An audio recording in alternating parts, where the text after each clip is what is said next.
আসসালামু আলাইকুম ওয়া রাহমাতুল্লাহি ওয়া বারাকাতুহু। আলহামদুলিল্লাহ ওয়া কাফা ওয়া সালামুন আলা ইবাদিহিল্লাযীনা ইসতাফা, আম্মা বা'দ। ফাআউযু বিল্লাহি মিনাশ শাইতানির রাজীম। বিসমিল্লাহির রাহমানির রাহিম।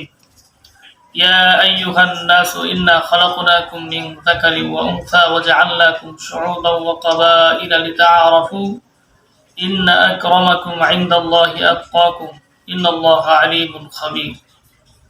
সাদাকাল্লাহু মাওলানাল আযীম ওয়া সাদাকা রাসূলুহুন নাবিয়্যুল কারীম ওয়া নাহনু আলা যালিকা লামিনাশ শাহিদিন ওয়াশ শাকিরিন আলহামদুলিল্লাহি রাব্বিল আলামিন। সুপ্রিয় শ্রোতা, দেশ এবং দেশের বাইরে থেকে যারা আমার এই ভিডিও দেখতেছেন তাদেরকে অসংখ্য ধন্যবাদ এবং মোবারকবাদ জানাই। অনেকদিন পরে আবারও একটি নতুন ভিডিও নিয়ে আপনাদের সামনে উপস্থিত হয়েছি। আশা করি মুসলিম উম্মার ফায়দা হবে। এবং আজকের আলোচ্য বিষয় হচ্ছে তাকওয়ার গুরুত্ব এবং এর উপকারিতা নিয়ে সংক্ষিপ্ত আকারে আলোচনা করব। খুতবার শুরুতে আমি যে আয়াতে কারিমা তেলাওয়াত করেছি কোরআনে কারিমের সূরাতুল হুজুরাত থেকে একখানা আয়াত তেলাওয়াত করেছি, এই আয়াতকে সামনে রেখেই সংক্ষিপ্ত আকারে একেবারেই দু একটা কথা বলার চেষ্টা করব। ওমা তাওফীকি ইল্লা বিল্লাহ। সুপ্রিয় শ্রোতা, তাকওয়া একটি বিপুল শব্দ। তাকওয়া শব্দের অর্থ হচ্ছে ভয়। এটা আরবি শব্দ পিকাআতুন থেকে, ধাতু থেকে নেওয়া হয়েছে। এর মূল অর্থ হচ্ছে একজন মুমিনের জন্য আল্লাহ রাসূল সাল্লাল্লাহু আলাইহি ওয়াসাল্লামের দেখানো পথ, যেভাবে রাসূলুল্লাহ সাল্লাল্লাহু আলাইহি ওয়াসাল্লাম আমাদেরকে দ্বীন শিখিয়ে গেছেন, রাসূলের নির্দেশ একজন মুমিনের জীবনে বাস্তবায়ন করা, আল্লাহ সুবহানাহু ওয়া তাআলার আদেশ নির্দেশ পুঙ্খানুপুঙ্খানুভাবে প্রত্যেকটা কাজে বাস্তবায়ন করা, অর্থাৎ সর্বহালতেই আল্লাহ সুবহানাহু ওয়া তাআলার প্রতি তাওয়াক্কুল রাখা, শরীয়তের বাইরে না যাওয়া, মোট কথা হলো গুনাহমুক্ত জীবন যাপন করা, এর নামই হলো তাকওয়া।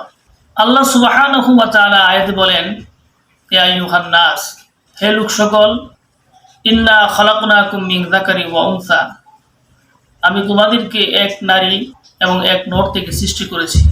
অর্থাৎ এক মাতা এক পিতা থেকে আল্লাহ সুবহানাহু ওয়া তাআলা আমাদেরকে সৃষ্টি করেছেন। ওয়া জাআলনাকুম শুউবান ওয়া ক্বাবাইলা লিতা'আরাফু, আল্লাহ সুবহানাহু ওয়া তাআলা বলেন, আমি তোমাদেরকে বিভিন্ন বংশে বিভিন্ন গোত্রে বিভক্ত করেছি যাতে তোমরা একে অপরের সাথে পরিচিত হতে পারো, একে অপরকে চিনতে পারো। আল্লাহ সুবহানাহু ওয়া তাআলা অন্য আয়াতে বলেন, ফাত্তাকুল্লাহা মাসতাতআতুম, তোমরা যথাযথভাবে সাধ্য অনুযায়ী আল্লাহ সুবহানাহু ওয়া তাআলাকে ভয় করো। এই আয়াতের ব্যাখ্যায় তাফসীরে ইবনে কাসির রাহমাতুল্লাহি আলাইহি বলেন যে আল্লাহ সুবহানাহু ওয়া তাআলাকে যথাযথ সাধ্য অনুযায়ী ভয় করো। রাসূল করিম সাল্লাল্লাহু আলাইহি ওয়াসাল্লাম সহিহ বুখারীতে, সহিহ মুসলিমে হযরত আবু হুরায়রা রাদিয়াল্লাহু তাআলা থেকে বর্ণিত, আল্লাহ রাসূল সাল্লাল্লাহু আলাইহি ওয়াসাল্লাম বলেন যে আমি তোমাদেরকে যখন কোনো নির্দেশ দিব তখন তোমরা পরিপূর্ণভাবে তা পালন করো, এবং আমি তোমাদেরকে যে জিনিস থেকে বাধা প্রদান করব তা তোমরা পরিপূর্ণভাবে করো। এর নামই হচ্ছে তাকওয়া। অনেক উদাহরণ আছে, অনেক মেসাল আছে। আমি আপনাদের সামনে একটি মেসাল তুলে ধরব, যেটা আপনারা জানেন। একজন সাহাবী, আল্লাহ রাসূল সাল্লাল্লাহু আলাইহি ওয়াসাল্লামের প্রিয় সাহাবী হযরতে উমর ফারুক রাদিয়াল্লাহু তাআলা আনহু, উবাই ইবনে কাব রাদিয়াল্লাহু তাআলা আনহুর কাছে তাকওয়া সম্পর্কে তিনি জানতে চাইলেন। উবাই ইবনে কাব রাদিয়াল্লাহু তাআলা আনহু বললেন, ভাই ওমর, তুমি কি কোনোদিন কোনো কাটা ঘেরা কারাযুক্ত পথ দিয়ে অতিক্রম করেছ? উবাই ইবনে কাব রাদিয়াল্লাহু তাআলা আনহু উমর ফারুক রাদিয়াল্লাহু তাআলা আনহুর কথা বলতেছেন, ভাই হ্যাঁ অতিক্রম করেছি। তুমি কিভাবে অতিক্রম করেছো? খুব সতর্কতার সাথে। এর নামই হলো তাকওয়া।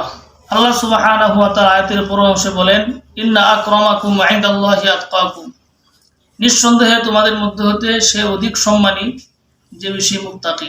তাই গোটা জাতির প্রতি আমার আহ্বান থাকবে, প্রত্যেক ক্ষেত্রেই আল্লাহ তাআলার প্রতি ভয় রেখে, আল্লাহর প্রতি তাওয়াক্কুল রেখে আমরা যদি চলতে পারি তাহলে আমাদের দুনিয়াতেও সুখমান হবে পরকালে আমাদের জন্য আল্লাহ তাআলা যে ঘোষণা দিয়েছেন পুরস্কার হিসেবে জান্নাত, সেটা আমরা অর্জন করতে পারবো। আরেকটা কথা বলি, শেষ করে দিব, সেটা হচ্ছে আল্লাহ তাআলা বলেন তারপর যদি আমরা অবলম্বন করতে পারি সেটা আমাদেরকে পুরস্কার দিবেন।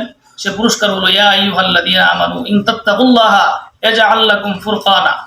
আল্লাহ সুবহানাহু ওয়া তাআলা আমাদেরকে ফুরকান দান করবে। ফুরকান কি জিনিস? ফুরকান হলো এমন একটি জ্যোতি, এমন একটি আলো, যে আলোর দ্বারা হক এবং বাতিলের মধ্যে পার্থক্য করা যায়। আল্লাহ তাআলা আমাদেরকে পুরাপুরিভাবে তাকওয়া অবলম্বন করার জন্য তৌফিক এনায়েত করুন। আল্লাহর পুরস্কার ফুরকান যেন আমরা আল্লাহর কাছ থেকে নিতে পারি, আল্লাহ যেন আমাদেরকে দান করেন। সকলে বলি আমিন।